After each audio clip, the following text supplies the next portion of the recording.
Bonjour à toutes et à tous et bienvenue sur la chaîne de Mister Experience. Donc voilà, aujourd'hui je vais vous parler du Rush 12. Donc c'est un sac que je possède depuis plus de 5 ans, qui est sorti il y a un petit moment déjà, mais finalement j'en avais jamais fait la vidéo. J'avais fait le Rush 24, mais jamais le Rush 12, alors que c'est un sac que je porte quasiment au quotidien, puisque c'est le bon format. C'est le bon format pour pas mal de choses, puisqu'il est pratique. Il a quand même une contenance de 21 litres. Donc c'est un sac vraiment plus que pratique. Durant toutes ces années, je l'ai utilisé dans pas mal de domaines, que ce soit pour la randonnée ou tout simplement quand je veux faire du ski, pour les sorties, pour pas mal de choses. Et en fin de compte, j'ai préféré souvent le Rush 12 au Rush 24. Parce que le Rush 24 est vraiment lourd. Enfin lourd quand on le charge bien sûr. Mais j'ai remarqué que pour une journée, donc même de 24 heures, je préfère optimiser mon Rush 12 plutôt que d'avoir un Rush 24. En général, avec le Rush 24, j'ai tendance à le surcharger, alors que le Rush 12, finalement, vous avez moins de place. Le litrage est beaucoup plus petit et du coup ça vous oblige aussi à condenser un petit peu et à revoir certains aspects pratiques et surtout certains matériels inintéressants à avoir au quotidien. Bref, c'était pour vous parler un petit peu de mon rétex sur ce sac là.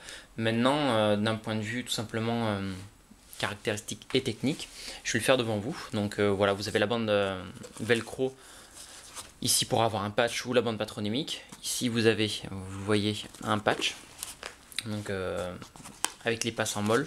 Donc c'est vraiment un sac qui est pratique. Donc vous avez un premier compartiment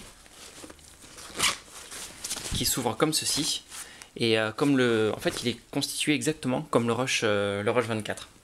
Vous avez vos deux poches à ce niveau-là. Vous en avez deux autres ici, plus les deux portes stylo. Vous avez, je me souviens plus ici, voilà, une de chaque côté pour pouvoir tenir vos clés à l'intérieur de votre compartiment. Vous avez un petit emplacement ici également, donc pour les anciens téléphones, hein, parce que maintenant tout ce qui est smartphone, ça sera plus dans les grandes poches. Donc comme ça vous voyez au moins la profondeur avec un téléphone. Et vous avez encore deux autres parties, ici et là. Sachez que vous n'avez que ce soufflet là. L'avantage c'est que cette poche là, enfin ce premier compartiment ne va pas grignoter à l'intérieur. Donc c'est à dire que si vous le chargez, c'est ce soufflet là qui va gonfler. Sachez aussi que ce sac là est très bien en bagage cabine, pardon.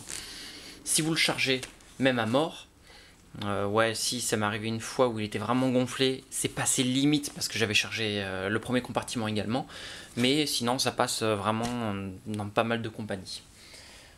Ouais, j'en ai fait quand même pas mal, entre Air Austral, Air Corsica, Air France, Fly,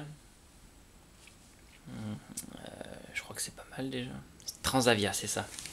C'était pas Fly, c'était Transavia. Voilà, c'est tout pour ce compartiment là. Ensuite vous avez voilà, un peu trop, le petit compartiment qui se situe ici, dans lequel vous avez la place pour un étui de lunettes. Ça sera mon seul regret par rapport au Rush 24 qui lui a deux petites oreilles, et j'aurais bien aimé retrouver ce système là sur le Rush 12 parce que c'est quand même pratique de pouvoir scinder ça en deux. Maintenant j'y trouve son utilité, hein. Ça fait plus de 5 ans que je l'ai comme je vous dis, donc il est quand même bien. Sur le dessus, vous avez toujours cette petite poche aussi, qui est déjà pleine, avec le fameux tissu polaire qui vous permet de prendre soin de vos lunettes si vous les mettez sans étui. Même reproche que pour le Rush 24, c'est que ça va dans le sac. Donc si vous avez quelque chose de lourd dans le sac, vous avez votre poche qui se situe là. Si vous avez des lunettes, vous avez de fortes chances de les abîmer. Donc sans boîtier, je sais pas. Cette partie-là est très pratique. Moi, je mets souvent tout ce qui est, vous avez vu, écouteurs, clé USB, carte mémoire, mais pas d'objet plus fragile ou plus gros que ça, parce que ça a tendance après à empiéter un petit peu à l'intérieur du sac, et surtout ça peut être abîmé, suivant encore une fois ce que vous mettez dans le sac. Donc on va continuer à l'intérieur du sac. Donc pareil, vous avez deux boucles de sangles de compression de part et d'autre du sac. Une fois retiré, vous avez la possibilité d'ouvrir votre sac à 180, comme il le dit. Voilà, donc du coup vous avez un sac complètement ouvert et que vous pouvez agencer un peu comme vous voulez, en sachant qu'à l'intérieur vous n'avez aucun passe-en-molle et aucun velcro. Vous avez toujours cette petite poche avec élastique qui vous permet de mettre donc le camelback, et vous avez aussi les deux filets, donc plus petit et plus grand, qui vous permet de mettre pas mal de choses à l'intérieur de votre sac. Moi là-dedans, ici j'ai mis la couverture de survie, et là je mets tout ce qui est pansement et serviettes hygiéniques. Voilà, c'est tout pour l'intérieur. Je vais remettre les deux boucles et on va passer aux bretelles et surtout à la dernière poche. Donc sur le côté, vous voyez, vous avez les passes en molle également, donc ce qui vous permet de mettre un porte-bouteille, ce qui peut être une solution. Dessous, comme le Rush 24, vous avez les quatre passants qui vous permettent aussi de mettre quelque chose sous le sac. Comme j'ai déjà fait, moi j'avais mis le tapis de sol, et sur le dessus j'avais mis le hamac avec le sac de couchage. Donc ce sac, je m'en suis déjà servi pour une sortie pour 24 heures, et franchement il fait l'affaire, hein. Donc vous avez également la possibilité d'avoir une ceinture, vous voyez, ventrale, je vais y arriver, et vous avez enfin donc les deux bretelles avec les passes en molle, l'attache pectorale et surtout les attaches rapides qui vous permet de retirer le sac de façon plus rapide. Et sans oublier la dernière partie qui se situe à l'arrière, dans laquelle je mets un camelback. Donc celle-là par contre je voulais l'illustrer. Donc antidote, 3 litres, vous voyez, ça rentre pile poil. Quand il est plein, vous voyez, il va rentrer un peu plus difficilement, mais il rentre, même en 3 litres. Et l'avantage, c'est qu'avec ce système-là, vous pouvez accrocher, voilà, votre camelback. On voit bien. Vous avez aussi ces deux parties-là, si vous voulez le soutenir autrement. Et vous avez donc la possibilité de passer le tuyau. Donc ici à l'avant, vous voyez, d'ailleurs c'est pour ça que j'ai mis un web dominator ici, c'est parce que c'est la bouche de mon camelback qui arrive là. Donc vous le mettez là, vous avez gauche ou droite comme vous le voulez. Vous pouvez passer donc à l'intérieur, de l'intérieur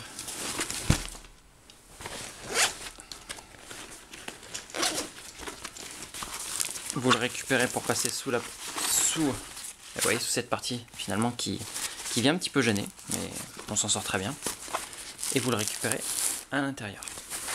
Et du coup vous l'avez, donc là je vais pas le brancher, hein, vous savez comment on branche un camelback, c'était juste pour illustrer surtout, voilà, la sortie. Est-ce qu'on voit bien là? Ouais, vite fait, hein. Bref, vous voyez que ça sort correctement sur le dessus, et ça vient sur la bretelle, et derrière vous pouvez la voir comme ceci. Et ben il n'est pas doué le gamin. Voilà. Donc moi j'utilise énormément comme ceci. Encore une fois, les 3 litres tiennent très bien. C'est vraiment un système qui est conçu pour et qui fonctionne très bien. Pareil en termes de dimension, si certains se posent la question par rapport à un ordinateur, je vous montre ça tout de suite.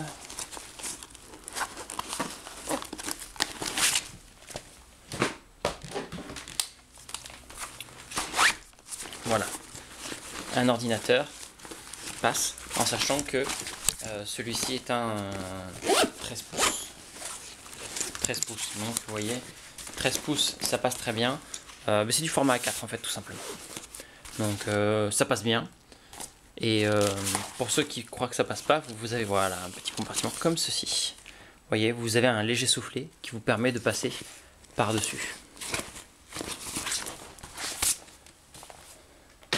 Donc que ce soit les bretelles ou le dos, c'est légèrement matelassé, ce qui vous offre un très bon confort. Cette partie-là un peu plus creusée permet la respiration. Que dire de plus sur ce sac-là, mis à part que les fermetures glissières sont de la marque YKK, donc vous connaissez pour la plupart. Et voilà, c'est un sac qui fait 1,25 kg, donc c'est un sac qui reste léger. ou lourd pour certains, ça dépend comment ce que vous recherchez comme type de sac. C'est un sac urbain, outdoor, très polyvalent à mon goût, à mon sens. Comme je vous dis, c'est un sac que je traîne depuis de nombreuses années et je le recommande pour plein de choses, vraiment pour plein de choses, parce que je l'utilise vraiment, comme je vous dis, au quotidien et du coup, pour moi, c'est un très bon sac. Voilà, donc je vous ai présenté les 16 compartiments individuels. Voilà, je pense avoir fait le tour de tout. Qu'est-ce que je peux vous dire de plus, mis à part que c'est du nylon 1050D, résistant à l'eau. Donc ça, je le confirme sur les premières années. Après, pour avoir fait de la moto avec et avoir pris de sacrés rincés, oui, faut pas trop lui en demander non plus au sac, hein, c'est pas un sac étanche. Donc au bout d'un moment, ça finit par prendre l'eau. Maintenant, voilà, je ne sais pas quoi dire de plus sur ce sac. Je vous ai montré la contenance et la capacité à accueillir certains outils. Maintenant, voilà, que dire de plus. Oui, un pack d'eau ne rentre pas dedans. Ou si, mais sur la tranche. Et voilà, donc, vous voyez, c'est un bon sac qui a vraiment... qui a tout d'un bon sac. Hein. Si, point négatif peut-être, le prix. À 110 € le sac, voilà. Maintenant, comme je vous dis, hein, c'est un sac que je tiens depuis longtemps et pour moi il vaut cet investissement-là. Dans le sens où, voilà, sur la longueur, il tient très bien la route. Je l'ai malmené comme j'en prends soin. Et voilà. Écoutez, ce sera tout pour ce sac. Je vous dis merci à toutes et à tous et à bientôt sur la chaîne de Mister Experience.